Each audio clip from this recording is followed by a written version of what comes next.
Buena Park is in the building. Buena Park? What's the deal? Nothing but the homies out there. Nothing but the homies. What's up with the homies? Who poppin', we poppin'. What's up, everybody? Welcome back to the show where anything goes. I'm your host, Mark Vargas, and you're tuned in to the Center Lock Show. And today, we have a very, very special guest, musician, entertainer, holy man. Anything you can, pretty much write up, this man does. Everybody give a warm welcome to the Marty Ray from Marty Ray Project. Yeah, I like that. I'm trying to be holy. So hey, aren't we all? Aren't we all? Yeah. Marty, man, we've been messaging for pretty much about the last month and a half. And you know what? I just want to say first off, to get this show started, man, I don't want to say I'm a great fan. I love what you represent. I love what you do. And I think a lot more musicians, a lot more people should strive to, have an image that you have. And you know what I mean? It's not like here's the thing, a lot of people want to say, oh, you got to walk your own path. But you know what? In this world, you need people to show what, you not need to do, but what a good man is, what a good person is. And I just want to, before we get going, I just want to give you your flowers right now, man. Man, thank you so much. I definitely try to be as much like Jesus as I can be, but I ain't going to sit here and act like that I am like him, but I'm trying my best to be. So breathing for other people and not just myself, that's a big thing in my life that I try to do. I don't want to just be here for myself. So I do have selfish wants though, like everybody else. So I don't think I'm anything great. I'm just trying. That's the thing that most people don't do. They don't try. They get tired of trying. So then they just go off, and because it's harder, it's harder to breathe for other people. It's easy to breathe for yourself and just be selfish. That's the easy thing. That's the easy road. That's why Jesus said it's the narrow path, and few choose it because it's tougher, So I want to go the tougher road. That's all I'm trying to do. Absolutely. I appreciate you saying that though. No, I mean, it needs to be said because, like I said, there's a lot of things today in today's world that, I'm 24 years old. I'm still learning many different things daily. I try to learn as much stuff as I can on the daily, but there's a lot of times I look back and I'm blessed to be where I'm at. And I'm somebody that I like you said, I have selfish wants. I want to continue to grow and have my platform grow. But I'm blessed to be where I'm at because of individuals that are looking out for more than themselves. I'm blessed. I was blessed to have a lot of good coaches, a lot of good men, a lot of people in my church that took me under their wing and helped me grow into what I needed to be, or grow into the where I needed to be at that moment. Yeah. And that's something that I think a lot of men in this world, a lot of men in this country could benefit from. And just like you said, man, it's easy to look out for yourself and look out for your small circle. But when you start thinking big picture and you start looking out for the young men, the up and coming generation, like that's one thing. I feel like I'm young still, but I want to make sure the people after me, I'm laying down some type of walkway, some type of path that they can take and extend. Right. What kind of legacy do you want to leave? That's what you got to ask yourself. Exactly. You want to leave a legacy of all this self-gain and all these things you did. Look what he did. He did all this, and that's a legacy. It's a very selfish one. So a lot of times it's look what I did type thing. But the legacy I want to leave is having bowels of kindness and mercy and humbleness of mind and meekness. I want people to remember that more than anything else, more than the music, more than anything else. I want them to remember that I was known on earth and in heaven by the fruit of the spirits, by the fruit of the spirit, not by, man, he was a good singer, but he could definitely get violent, or he could definitely get angry. He talked bad about people. He didn't know how to, if somebody did him wrong, now you better look out, and Jesus told us, if people want to go to the next step in their spiritual life, walking with God, the very last step I think most people take is learning to love your enemies. like Jesus said. That's the toughest part to, because somebody that your enemy is somebody that wants you dead, right? They don't want you to live. Learning to love those people and praying and doing good to those people, that is the toughest part of the journey, I believe. So without Jesus, nobody would do that. And there's not a person in the world that's going to love their enemy without Jesus teaching them how. So that's where I'm getting to now. That's where I'm trying my best to get to where. So that's why these comments, I get comments online a lot of people saying hateful things and all these things, and they don't bother me. I just pray for those people. And I do love those people. So I think that's the legacy that I want to leave, talking about what you were talking about, leaving something behind. I want to leave that legacy, especially to my children and anybody else that hears these interviews for however long the Lord tarries on this earth and I'm gone. I want people to hear the words that I said and for them to be uplifting and edifying words and not words to tear people down. So that's my goal in life. That sounds great. That's absolutely correct. But Marty, let's get this thing going, Marty. Let's do it. You know, where you're at now, it started one day, right? It started back, and one of my favorite songs of your tracks is, I believe it's Hometown, right? That's one of your songs, Hometown. Yeah. Tell me a little bit about your hometown. Tell me a little bit about your upbringing, Marty. So I was born in Memphis, Tennessee, but I was raised across the bridge in Arkansas. Memphis is right on the Mississippi River. So right, you got West Memphis and you got Memphis, and West Memphis is actually Arkansas. I was born in Memphis and raised about 60 miles away from Memphis, down in Arkansas, over in Arkansas.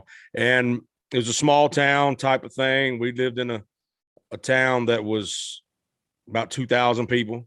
So I was talking about it today with somebody, and I said, in the town that I grew up in, you had one option for the most part of my life to eat as a fast food. You either cooked at home or you ate Sonic. And I love Sonic to this day because of it. So we were talking about that, and I said, it seems like every small town had a Sonic and a Subway.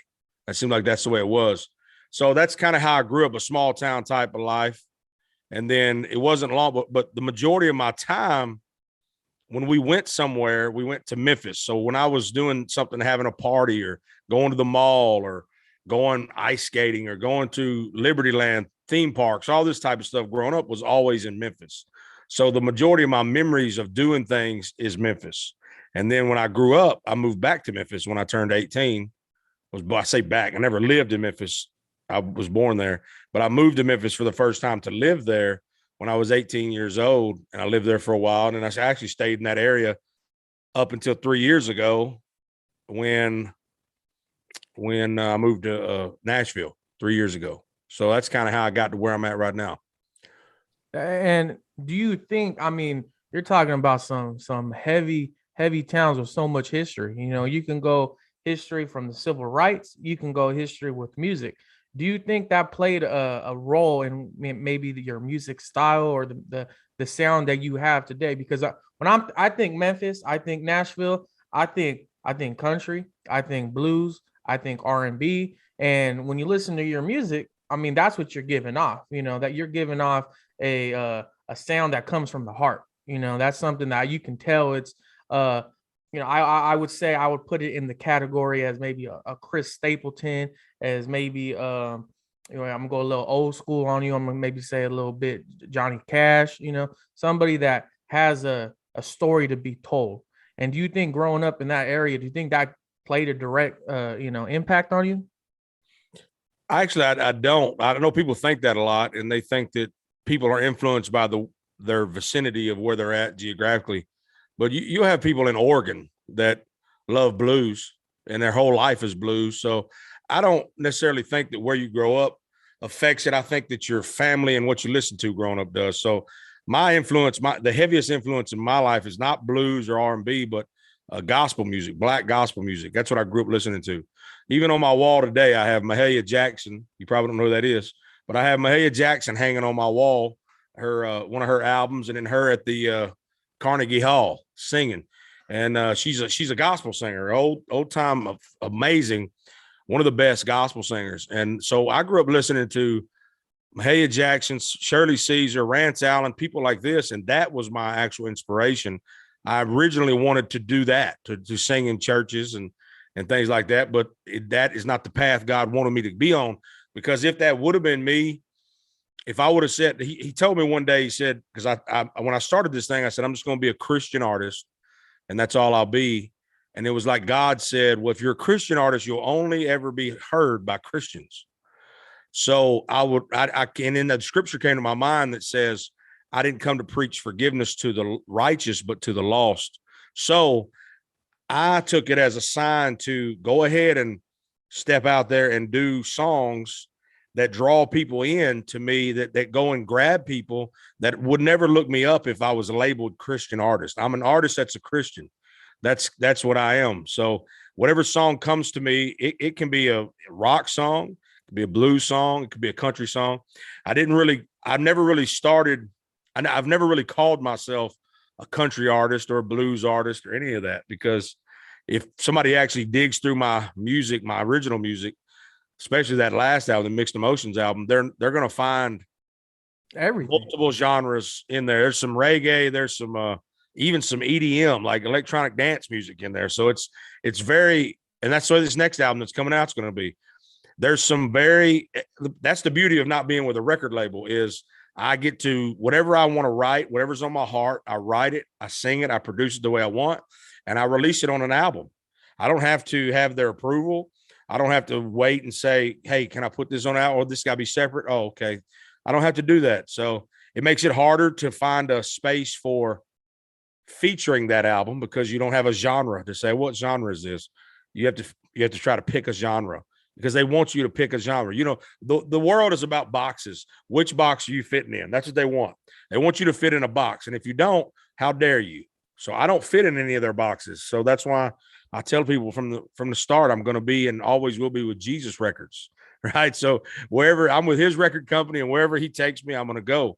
But as far as inspirations, that's where the inspiration came from, was gospel. Still does. That's the majority of what I listen to today, is still that old gospel music, choirs and stuff like that. Kirk Franklin, even today. But I do love B.B. King.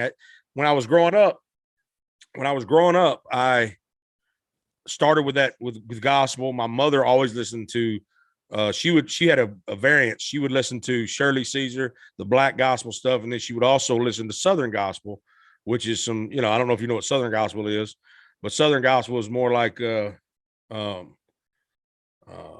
I never made a fortune. It's probably too late now. Oh, but I don't worry about that much, 'cause I'm happy anyhow. As I go along life's journey, I'm reaping better than I sow. And I'm drinking from my saucer, 'cause my cup is overflow. That's Southern gospel, see? Now, I didn't really sing it as Southern as the guy that sings that. He's an amazing singer. But I didn't really like that growing up. I liked black gospel, and I've always wanted to listen to that at all times, because it moved me more back then. Now, as I've progressed in my age, whatever was country growing up, that was for old people to me. So I went from the black gospel to R&B. So I started listening to Boys to Men and D'Angelo, Jodeci, all these type people. And Usher, I loved Usher when he first came out. So that kind of morphed into blues, which brought up B.B. King and Albert King and Stevie Ray and people like that, which then led into Charlie Daniels. And Charlie Daniels led back all the way to the old country, which got me to give new country a look, which at the time was Garth Brooks. So when I fell in love with Garth Brooks music, I thought he was phenomenal. And then it encapsulated this whole thing. I think that's what everybody's journey probably is in music. I don't think anybody has a particular genre that I will only ever listen to this. I think that everybody has certain songs from certain genres that they like, they vibe with. So I'm the same way, but we all have that anchor genre that we go to. That's our go-to genre that we're going to pull up. And mine is that old gospel music. So that's kind of how I think that's what shaped my voice in the end. No, I mean, you're absolutely right. I mean, touch back on a few things you said. I mean, to stay on music, I mean, absolutely. I'm a Southern California boy. growing up in Orange I can County, tell California. from the background. Hey, there you go, right there. But you know Yeah. what? I kind of would, I would say my taste, my interest. You know, I like you said, you can't really be boxed up. You know, people want you to be boxed up. People want you to be fit in. You know, you call it designated roles, or they want you. This is how you're supposed to act, or this is how you're supposed to move. You know what? Like you. I like to trailblaze my own path. I like to walk through my own doors, and I like to lay a path down that was not laid before. And I think I grew up in a family. I grew up with my grandparents. My grandparents both raised me. Mom and dad were in and out of the picture. They were there, present, but in and out of the picture. And I was raised a lot by music, and that's one thing I contribute to my sanity is when I feel like I'm having a tough time. I feel like I'm having, I need to listen to take me away. You know, one thing like I like to try listening to different artists, different genres, and similar to you, I can't really dial in into one specific, little, I can go a day listening to some rap music.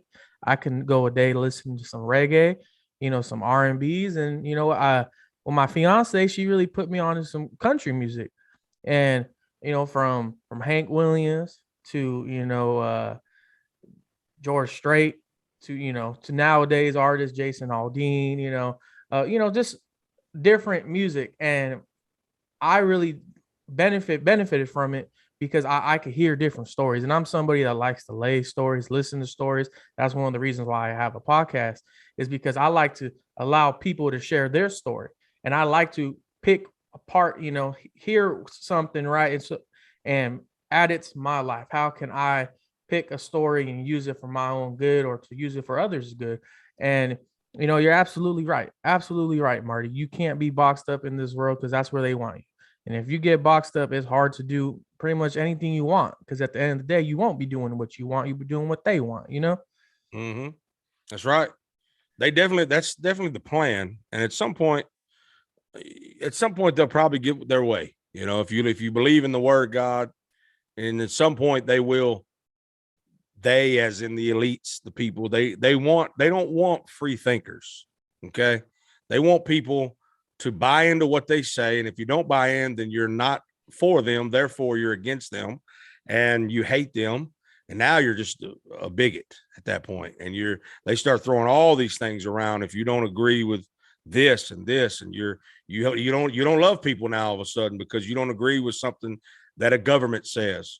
And I hate that. And I hate that people are fooled by that. It just bothers me. So, but eventually I tell everybody, look, this world ain't meant to go on forever.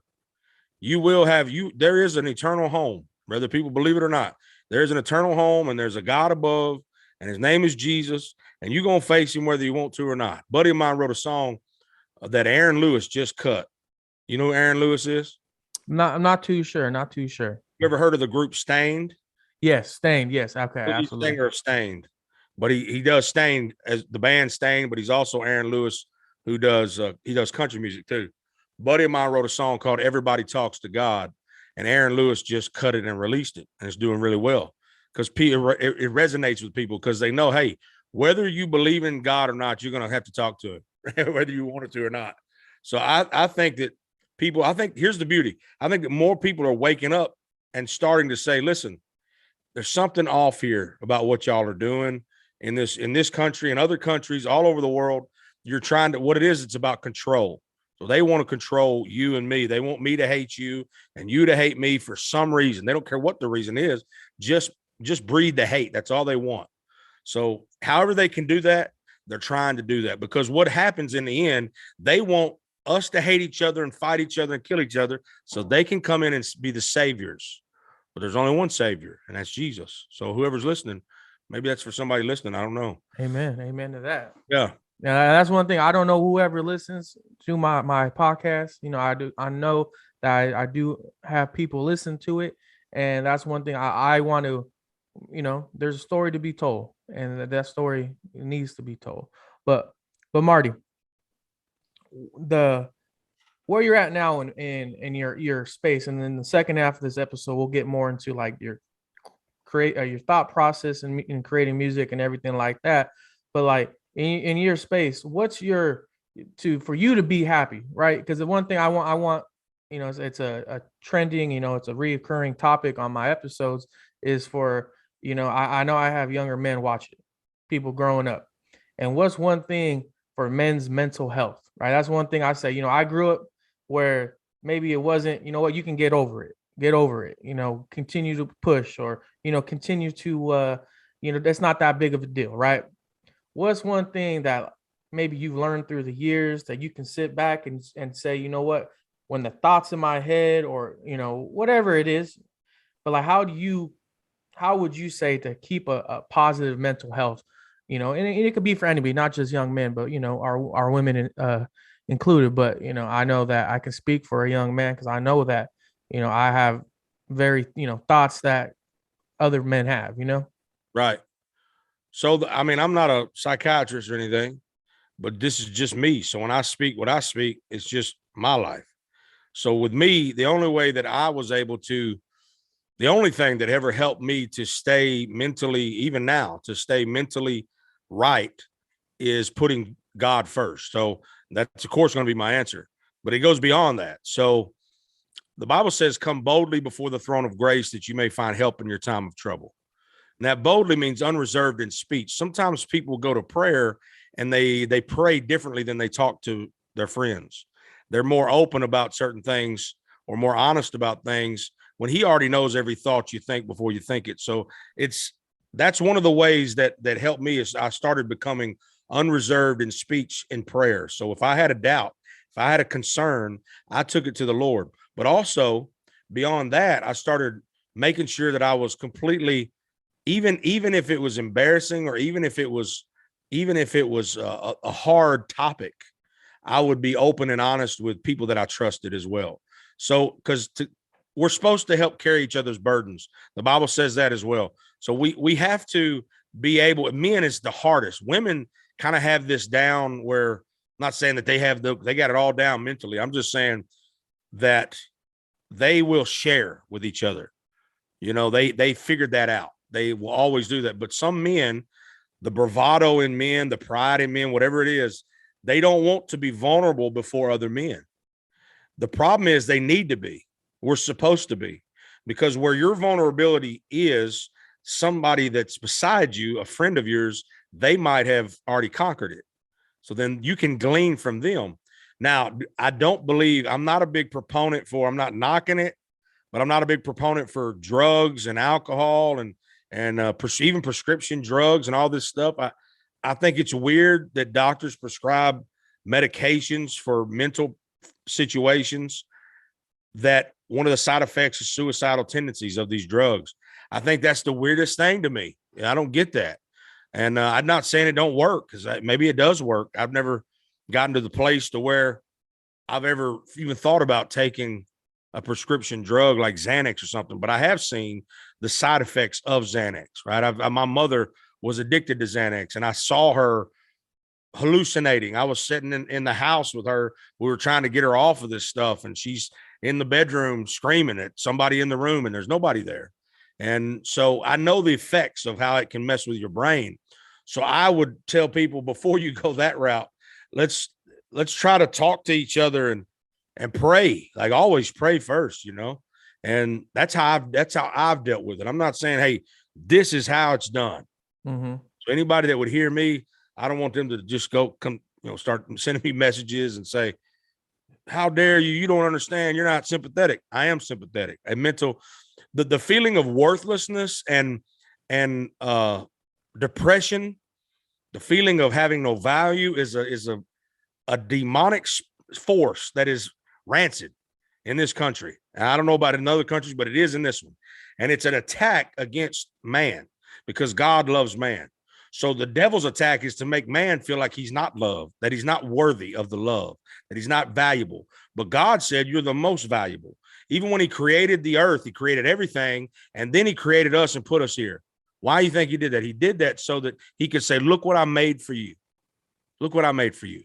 So if people can get in their mindset of get out of again, this goes back to right? They want you to believe that you are a small speck in an ever-expanding universe, and if you die tomorrow, nobody's going to care. It's not going to have an effect. But God is the exact opposite of that. He said, you're the most important thing in this entire universe. You are the biggest thing. It was all created just for you. That's the difference in understanding your true purpose is to live for him, because he died for you. He created you for his pleasure. He loves you. You are his child. So then he considers you the most valuable, and the world says you're the least valuable. Matter of fact, they want you. They even talk about depopulating the earth. They want people. They think we have too many people, right? Well, that's the opposite of what God said, though. God treasures every single person here. Every person he created, he treasures them. And there's something too when you start to lose that, and you trained away from how much God loves you and how valuable you are to him. It just automatically, here comes depression, here comes worthlessness, here comes no purpose. All that stuff just floods in because they won. That's what they want. Then they can rescue you. You see what I'm saying? So Sure. that's the only way that I can deal with anything mentally draining, anytime. And I'm not perfect at it either. I have days that I wake up and just want to cry and be like, man, what the heck, man? I'm not where I want to be here, and I'm not where I want to be here. Lord, help me. But if I didn't have Jesus, I would be a wreck. I'd probably be taking some pills. I don't know.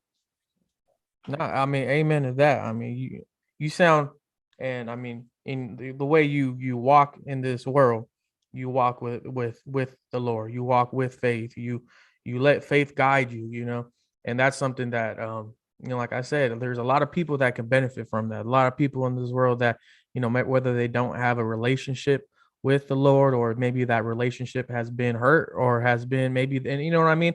It's a lot of, everything's perspective. Everything is perspective, I believe, if you step back, another, reoccurring topic I talk about is, you can't get narrow vision. You got to step back, look at the whole picture, see what's going on.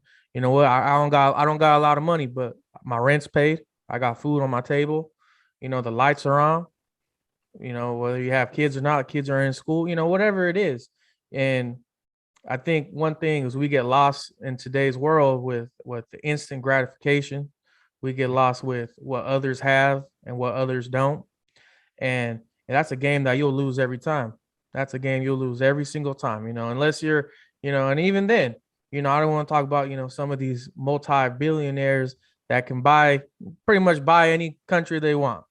But I'm pretty sure they have their needs and their wants that they don't have yet, And I like you said, you got to have a good relationship. You got to be able to speak to the Lord, and why, like you said, you can't speak to him like he's a stranger. You got to speak to him. If you want to be heard, you got to speak from your truths. You got to speak how you really need to speak. And you know what, Marty, like that's, I mean, you just speaking truths right now. That's one thing. Like, I'm just listening, and I couldn't agree more. I'm just like, you know what? Hey, this is facts right here. This is straight facts. But before we take a break, Marty, I got a little segment. I'm gonna ask you 2-3 questions. I'm gonna want you to pick an answer. All right. All right. And, pretty simple. The show's called Center Lock Show, so you got to lock in your answer. All right.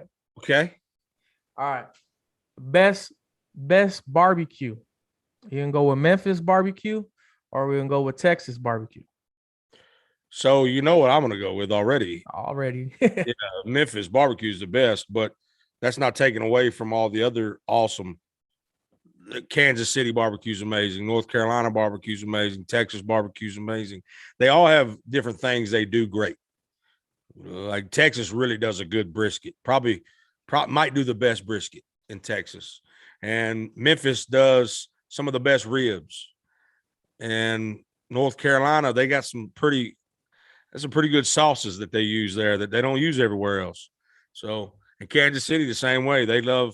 Kansas City is a lot like, as far as the sauces that I like from my barbecue, Kansas City has that thick and sweet, bold and sweet type sauce, Memphis has a lot of vinegar sauce, but it also has the thick and sweet sauce. So, as far as barbecue as a whole, I'm going Memphis all the time. I love Memphis barbecue. absolutely, man. I What try about some. you? I'm from Southern Cal, so the barbecue we get, we're talking more of the Mexican tradition. You know what I mean? We're getting some carne asada. You know, we're getting some more Okay. of that. That's our barbecue out here. You know, but Y'all don't have like traditional type barbecue? I mean, the ones that I know how to, you know, I like to my uncle, he likes to smoke his meats and stuff like that. Yeah. But I would say like if you're coming out here and you're like, I'm gonna get some barbecue meat, they're gonna take you to, you know, you're probably gonna get some whether if it's barbecue chicken, you might get some, you know, but it's gonna be seasoned with the, you know, with the Mexican ingredients, and you're gonna have some cilantro, some onion, you know, some, you know, not Cajun, but you're gonna get some, you know, Don't cumin, stuff mind like that. that. You know, Mexican food is one of my favorite foods as far as I'd say Mexican, Tex-Mex type style, which is all that Americans really like. Because I have one of my best friends is a Mexican, and his mom is from Mexico. So one time I told him, I said, man, I love Mexican food. What's the best? He said, I'm gonna get my mom to cook for you. I said, all right, sweet. I can't wait. So she cooks, and then I try some of this food, and I don't like it as much as the Tex-Mex, you know, because it was real Mexican food. Like there's a difference, and people don't understand that. You probably do, but people don't understand that they use cream, but it ain't sour cream in Mexico. It seems like they use some kind of white cream. It don't have a whole lot of flavor. It's really just the lubricated. It seems like, Yeah. and there's other things that not a lot of cheese is used. They don't seem like, at least in hers. And I'm a big cheese guy, you know, and I think that's. So it kind of made me think, well, what we actually like, we're not going to Mexico and getting, I don't think. Have you been to Mexico? Not really deep into it, TJ, you know, Tijuana, but Yeah. Well, when I was younger, I went more a little bit when I was younger. did you find the same style of Mexican food that you have here in America there? So what I would say is very similar to what you're saying. There is an American stamp on Mexican Yeah. food here, you know. If you go to some of the spots in East LA, if you go to some of the spots, you know, I currently I'm living in the Coachella Valley, so I'm about 2 hours away from the border, 2.5. You know, you can get a lot more traditional foods, you know, a Okay. lot more traditional seasons, a lot more traditional styles of food. But you know, I'm very similar. I like a solid, you know, a middle of the American version and the Mexican version, because I'm not a big spice guy. So, you know, some of those homegrown traditional foods, They you blow know, your head off. you're gonna be sweating at the table. You know what I mean? I ain't into spice either. I mean, I like spice, but I don't like hot. I don't like super hot stuff. No. People will look at me and they think that, oh, this guy right here likes some spicy stuff, but I do not. I don't like it super hot. Like that challenge on YouTube with that one show where they eat them hot wings. You know what I'm talking about? Oh yeah, exactly. Last one or last dab, something like that. The hot ones.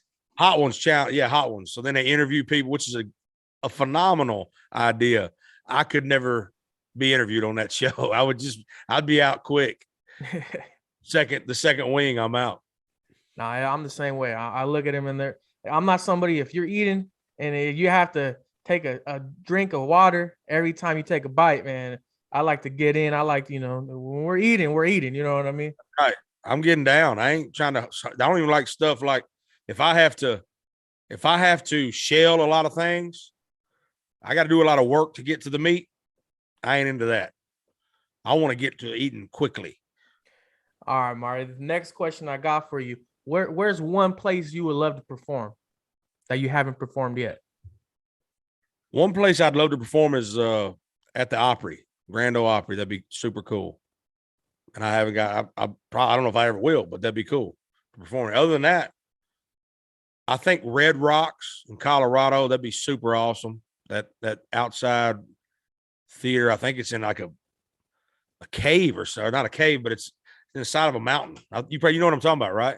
I'm visualizing it right now. Yeah. We have like a restaurant right here down the street, and it's kind of similar to that kind of. It's built into like a mountain, and it's, you know, it's very similar to it. I believe what you're talking about. Yeah. So there's that. That's really the only two places that, when you say that come to my mind, is the Opry and that Red Rocks amphitheater. Have you performed in Cali yet? I have, but what I do is a lot of private shows. So when I performed in LA, it was for a big event. Some guy had me come out and perform for his event. So that's kind of what I do most of the time. Actually, I do that. But we just recently started because everybody can't afford to bring us out for a private show. So what we've been doing is when somebody brings us to a place for a private show, we book a second show that's public to give the people there that's a fan of mine to be able to a chance to come and hear us, and we get to play for them. So it's super cool. But a lot of people want us to just come to their city and just do a show. And that would be amazing if that was a possibility. But I'm an independent artist. I'm in the truest sense. I'm not with an independent label. I'm not with any label. I am completely by myself. So I'm not able to just drive to a city, pay for all that fuel or flight or whatever it is, and then pop up at a place and play a show and hope that people show up, you see? So I have to cover the travel, I have to wait for a private show because they cover the travel. So then when that pays for us to get there, it pays us to play the private show, and then we get to do the other show. And at that point, it doesn't matter really so much how many people show up. You see what I'm saying? No, absolutely. I mean, I worked the security for we had a music venue I used to work at for about a year and a half, 2 years. And yeah, I would talk to a lot of the artists, and some of the of course you have your big time, artists where they could perform anywhere at the drop of a dime, Right. You have some of the smaller artists where, they might be from a different spot in the country, but they're not coming around as much. And I always would love to hear, people that maybe didn't come around or aren't as big, as some of these major artists that are signed to major labels and stuff like that, and I always understood it's a grind, it's a hustle, it's a grind that to make it far, to make it places that you aren't really from. It's a lot to go into it, and there's a lot behind the scenes. Yeah, I always say that I hope that and pray that someday I can sell 500 tickets to anywhere in the United States, any state. If I go to that state, I can sell 500 tickets. If I knew that was a possibility every time I went to the state, I would go to every state every year. I would do 50 shows every year in every state, and then see who shows up, and then do that again, and then do it in a different part of that state the second time around. But unfortunately, it don't work that way for me. Not yet. Someday, hopefully, because my fans it's a blessing and a curse. I have fans. I got probably accumulatively from all platforms, I have probably 1.5 million fans, but they're spread all over the world. Mm-hmm. You know what I mean? So if I do a show, even in Memphis or Nashville or wherever, they would have to come from England and Scotland and California and all these places. So it's not like people think. They think, oh, you got all those fans, it should be easy to sell out a show. It's still not easy. That's why private shows come in handy, right? And if I'm saying it correctly, your fans, your fan base, projectors, how do you projectors, or what's the correct? I know you had it on your page. I couldn't say it correctly. Yeah, projectors.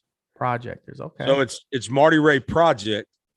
So I call them projectors, and I'm one too. We're all projectors. Anybody that does something, of course, is a fan of mine, but anybody also that does anything that is outside of the box, essentially, what we were talking about earlier. Anybody that does something outside of the norm, against what everybody says is impossible to do, that's a projector, because they're doing it differently. That's where that came from. And as the name Marty Ray Project, right? So you would describe the project part of it, but would it be very similar to like the Jimi Hendrix Experience? Is that something where you're not going by just Marty Ray? Is there? Well, how no, were? I think Jimi Hendrix Experience is actually what he means. Like it's experience. You're about to experience something. When I named it Project, it was essentially meaning this is a project of how far can a man go, staying independent, doing what he was told he couldn't do, and just him, his fans, and God alone. How far can he go? That's the project.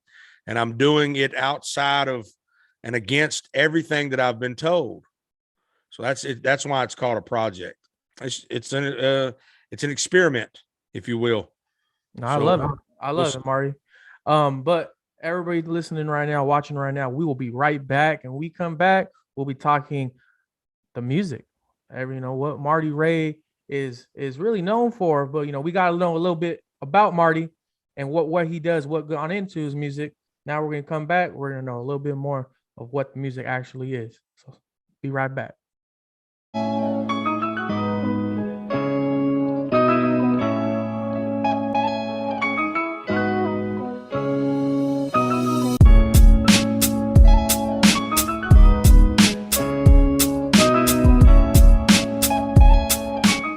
Use promo code Sideline10 to receive 10% off all of your graphic design needs, logos, pictures, business cards, anything that you need. Contact Matthew Cifuentes at Matt2Siffy.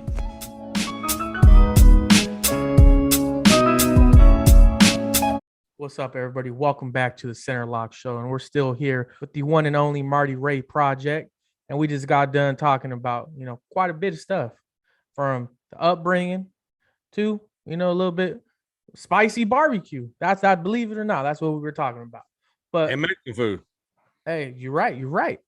But Marty, your music, man, is I really love it. I think it's something. When I work overnight, I work the knock shift, the night shift, and I listen to your music at night all the time, and it gives me like that extra little motivation, that little extra push to get through the night. What's your inspiration when you're writing a song, when you're maybe learning different keys to it, or different strums to the guitar? What are you envisioning? Well, I just write and sing whatever's on the heart, and I don't always just have an idea. Sometimes I'll just pick the guitar up and start strumming and just start ad-libbing something that goes along to a melody that I'm playing on the guitar or whatever. I don't really, sometimes it's just for fun, but I never finish writing a song just for fun. Every time I write a song, if I finish it, I feel like the world needs to hear it. So I don't have songs out there that I wrote just for fun. I have songs that every song I write is fun to write, but I wrote it with the intent for the world to hear it. You see what I'm saying? Mm-hmm. Some people comment things like, because it gets frustrating. Here's the most frustrating part about being an independent is you do covers. And I just made a post about this yesterday, I believe. You do covers literally just, if you're a songwriter, you do covers just to draw people, hopefully, to your originals. And then if they don't even give them a shot or even search, it's bothersome. But you're still happy that they listened to the covers and they enjoyed that, and you were able to move them with that. Because it's a weird slippery slope that you get into of thinking, because you're like, I'm so happy and honored that they love what I did with this cover, but I wish they would search and at least listen to the originals, because this whole thing started with me writing and songs and releasing an original album. Now, some people get on there. This is what really can bother you. This is what I'm talking about, hateful comments. Some people will get on there and they'll say things like, try writing your own songs. You're just stealing other people's music, yada, yada, these type of things. Mm-hmm. And whereas if I wasn't where I'm at now mentally, then that would make me mad. I would start attacking these people back and forth, but I'm not going to do that. But what I do say is, well, I appreciate the fact that you listened to this even far enough to leave this comment, but you haven't even searched. You haven't even looked to see if I have original songs, because I have 3 albums released that you would have found they're all original except for Ice Ice Baby. And the only reason Ice Ice Baby is even released, because I will never release a cover. People want me to do that. I'll never do it. The only way there'll ever be covers is on video format of any kind. It's the only way it'll ever happen. The only thing I'll ever release on Spotify and all those things is just original music. So if they want to listen on there, they either like the original music or they just don't like it. It's fine if they don't like it too. That's okay. But I didn't start music to release cover songs as an album format. So in albums, I will only ever release my own songs. And someday I pray that one of my original songs gets big enough to where it's bigger than any of the other songs that I've done. You mentioned Chris Stapleton earlier, and people compare me to him a lot now because he came. But the thing is I had fans before he did Tennessee Whiskey. I was already building a fan base. What's crazy about it is because he signed a record deal and he blew up and was on the Grammys and whatnot. Then my own fans started saying, "You remind me of Chris Stapleton." Well, then to them, he reminds them of me, right? Because they knew me first. You know what I'm saying? Yeah. But the point is, even Chris Stapleton, he has to deal with exactly what I'm talking about. He writes his own songs. He's a fantastic songwriter. He started off as a songwriter, correct? He did, but he was just writing songs. Nobody knew his name, you see. Mm-hmm. But he started off just doing that. And then he did Tennessee Whiskey, which is not his song. Some people think that's his song. It's not his song. George Jones released it first, and then before that, it was David Allen Cole, but none of them wrote it, right? A guy named Dean Dillon, I believe, wrote it. But the point is that Chris Stapleton, even to this day, is most known for Tennessee Whiskey. And I know he hates that. He's got to. I don't know him, but I know he's got to hate that. That is what he's known predominantly by because he's a songwriter. Mm-hmm. So songwriters want to be known by their own creation. That's the thing. Now, again, I'm sure he's ecstatic at the success that he's seen because of Tennessee Whiskey. And I know that a lot of his other songs, they do well. But Tennessee Whiskey is probably the most requested song in any bar in the entirety of the country. They request it all the time, Tennessee Whiskey, like he did it. And while you're happy for things like that, same as me with Ice Ice Baby. So that's always requested. Maybe we'll always have to play that at shows, maybe forever. And that's okay. I'm happy about that. Me and Rob, Vanilla Ice, became friends because of it. And I'm happy about it. But I don't want that. I pray that someday that's not the only thing that people know me by. You see what I'm saying? Absolutely. That they know, hey, this guy writes songs. So that's the hardest part, is trying to balance, because you're grateful for all the love and support for the covers, but trying to balance getting to a place where you're kind of bothered that people don't go and find your originals. It's a tough, and that's where mentally you have to figure out how to just be okay with either one. That's where I got to get. So I don't even remember if you asked me questions. I don't even know how. No, I mean, hey, Marty, trust me. Hey, you're like I said, you're speaking facts, and that's what the purpose of this show is. You know, I like to. It's not just a simple ask and answer. It's a storytelling. You know, this is people. You know, they want to know a little bit more. They want to know what's going on, and you know, you're just laying down those facts. But like you said, and I'm here to give you your flowers right now. I think if people can go listen to 4 songs, and these are my 4 favorite songs from you, Marty. I love the song "Hometown," one of my favorite songs. "Bleed," "Outlaw," and "Greatest." Those 4 songs right there, those are my go-to songs that are saved in my music and everything. So, you know, I just want to let you know there a lot of fans out there are listening to your stuff, and I want you to continue to succeed and are waiting for more work, really. I appreciate that. I do. From the bottom of my heart, I appreciate that greatly. Every time somebody, if we're at a show and they start requesting originals, it moves me a lot. And I say, if you request an original of mine, it's getting played. No matter what, I'm gonna play it. Like the hook, or I don't know, maybe it's the bridge to "Hometown." That's one of my favorite bridges hooks right there.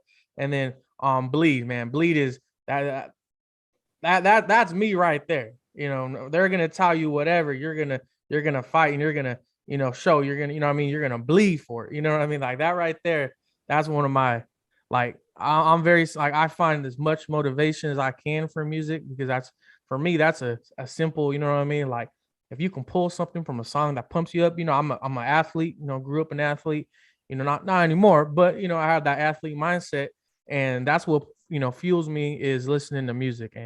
And those 4 songs right there are man, just some awesome work right there, brother. I appreciate that, bro. Yeah, "Bleed" is a lot about what, to me, now to other people, it's about whatever. That's the beauty of music.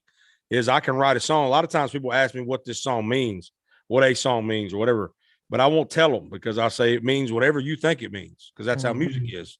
But Bleed is a lot about what we were just talking about earlier.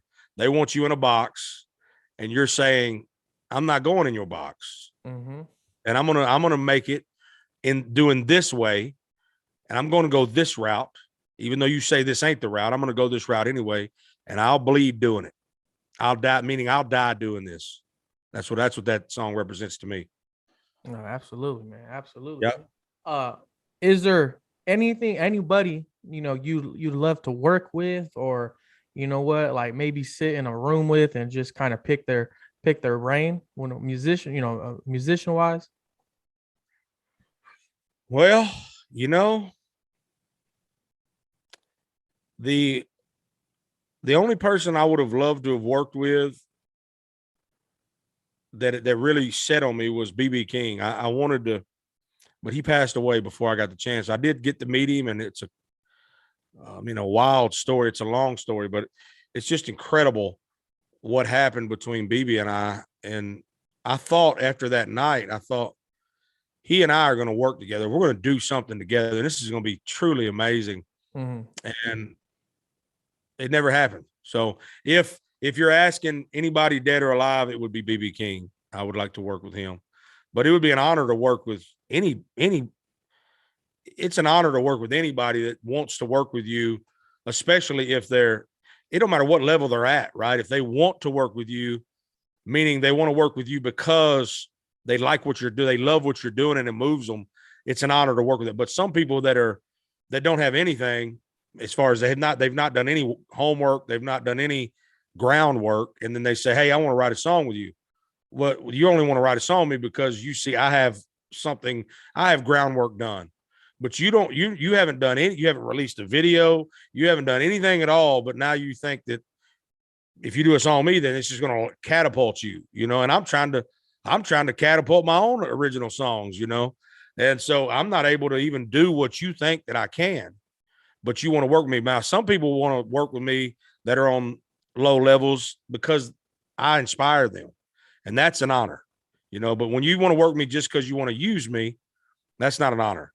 But somebody that's above me as far as success goes, somebody like Eric Clapton or people of that level, anybody that's on that type of level, that's up there, Garth Brooks, Al Green, these type of people, if they ever said, hey, I want to work with you, now that's a true honor, whoever it is at that level.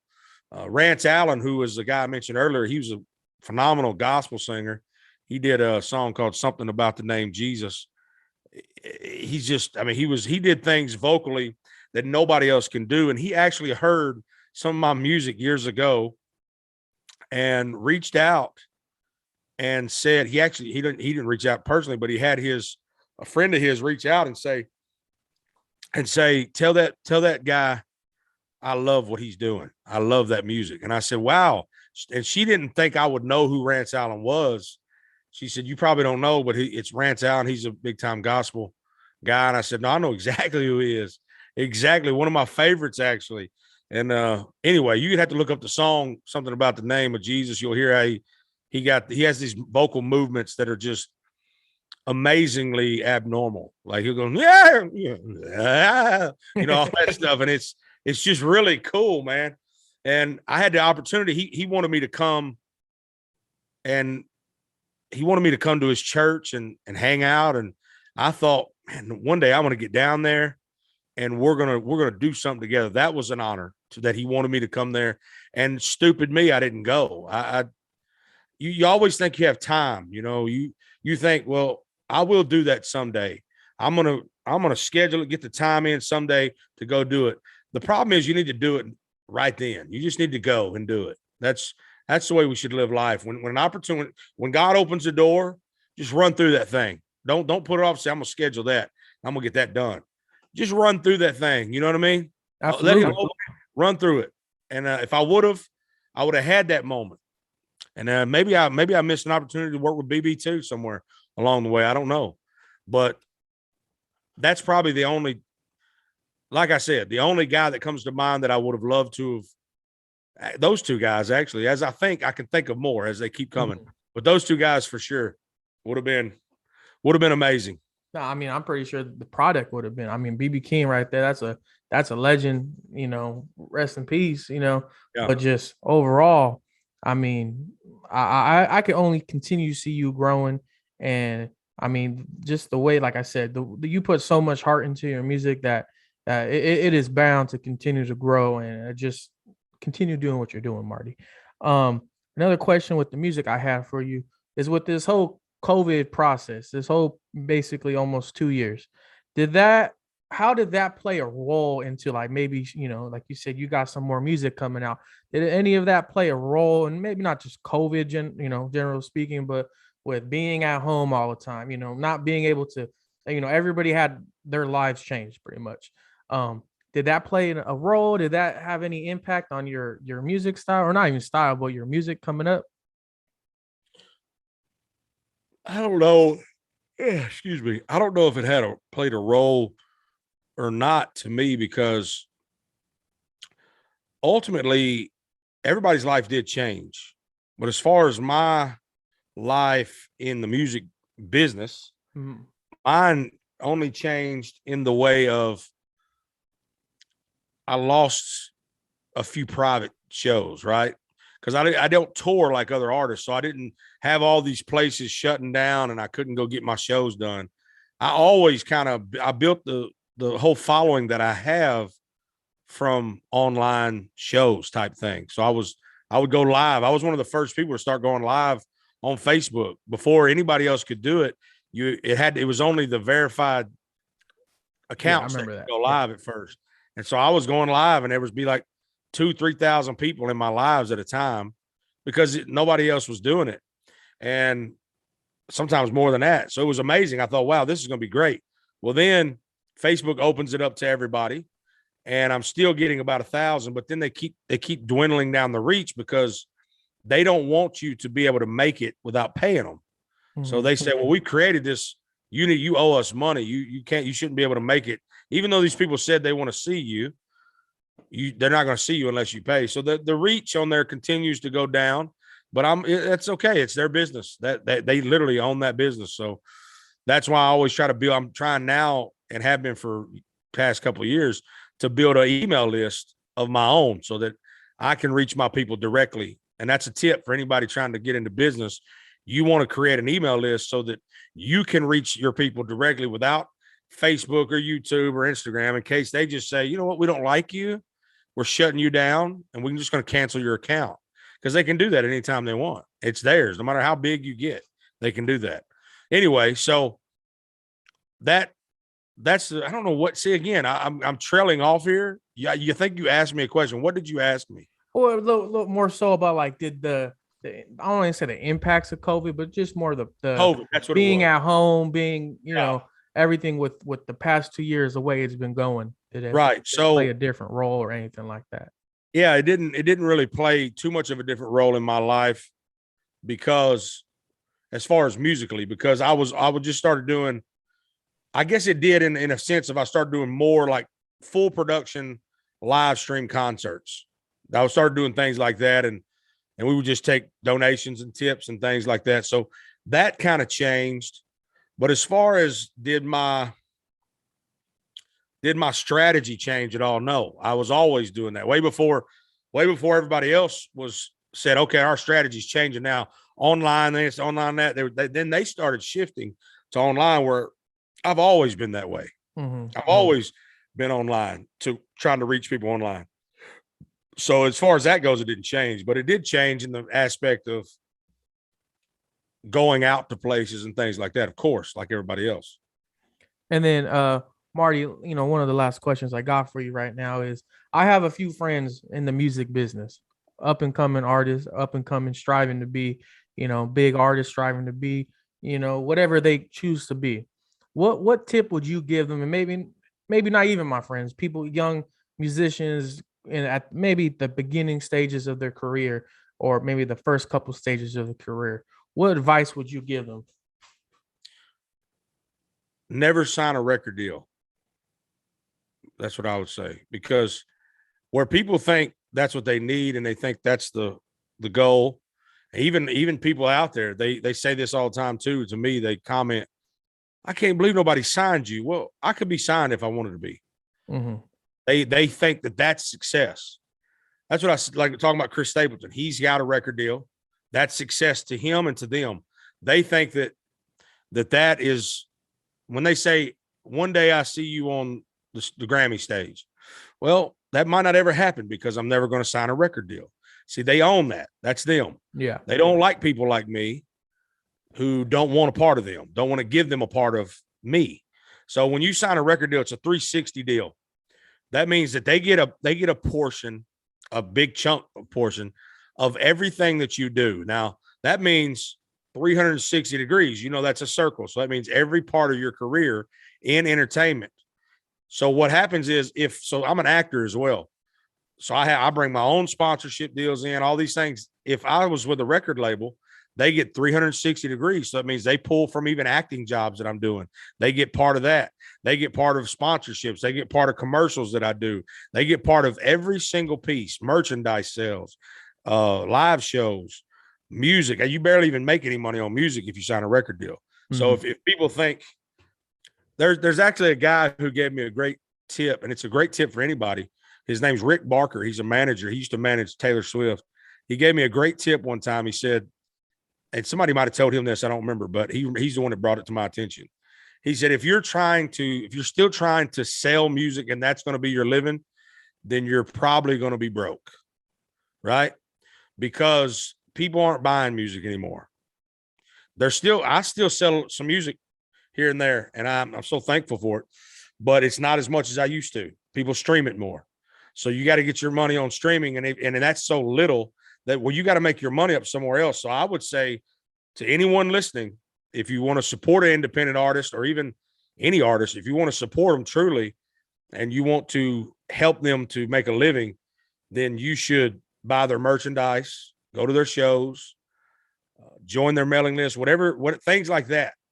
Also, of course, always stream their music and download their music as well, but subscribe everywhere. So the advice to anyone trying to be an artist is create a brand so that you, like this right here, see this hat. This is like branding. So this is me, and I sell these, I wear these, and I have all kinds of different hats and shirts, and I need people to go buy those so that I can stay sustaining to creating music, because the music is not really what makes you the money. A lot of times I've been fortunate enough to where I still, even to this day, make a large portion of my living off of my music, meaning off YouTube and off of album sales and streams and stuff like that. So, and I'm thankful for that. And I hope that grows, and it helps. I make more because I'm independent. Again, I'm not giving up any part of it. You're keeping 100%. Yeah, I keep 100% of what I make. So that's another benefit to doing that. Now, it's not as easy. It's not as easy to say, I'm going to do this all alone and just grind and just work and work and work to build something, as it is which to be honest, you're not going to get a record deal anyway, unless you build something anyway. So, because the record labels, they don't want to develop you. They want to jump on your train you already got moving. Yeah.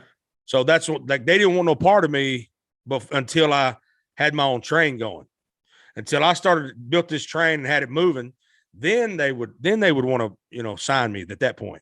So if anybody's starting out in music and they think I could just get a record deal, it ain't going to happen. They got no reason to use you or to sign you unless you have a following of some kind, some people that want to hear you.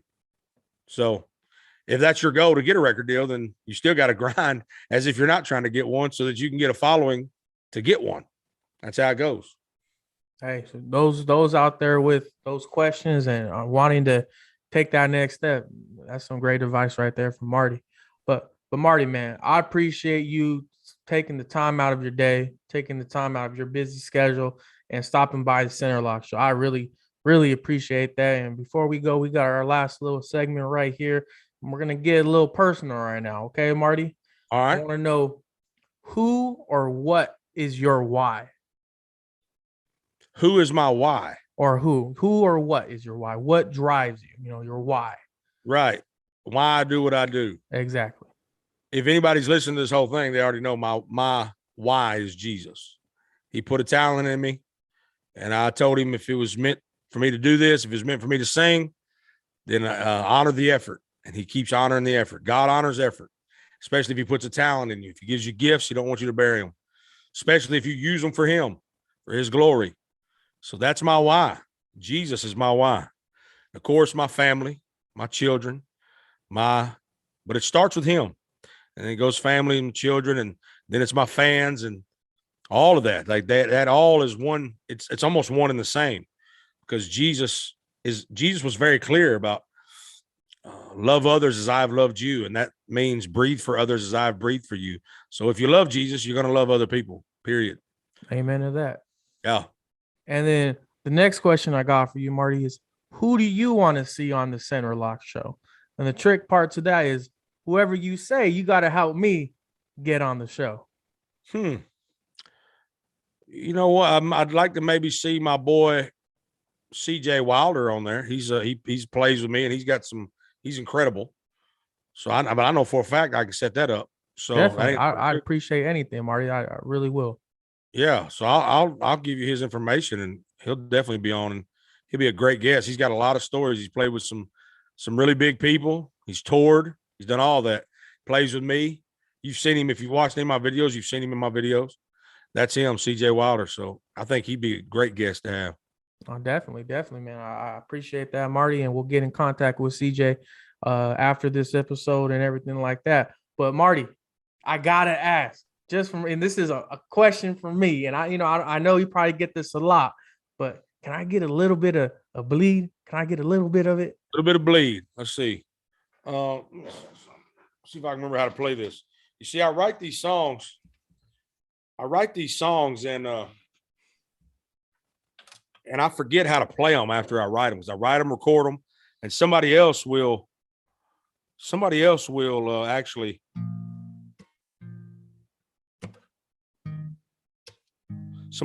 go in the studio like CJ, and they'll play it. And then at the shows, I sometimes let him play the whole show. I got my guitar and I'll play a couple, but he normally plays more than me because he can remember everything. I don't know. So let's see if I can remember how this goes.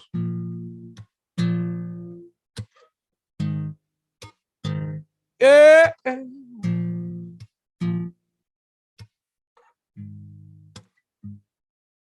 I don't want your love.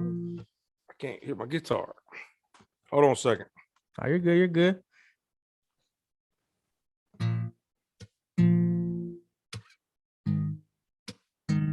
Yeah.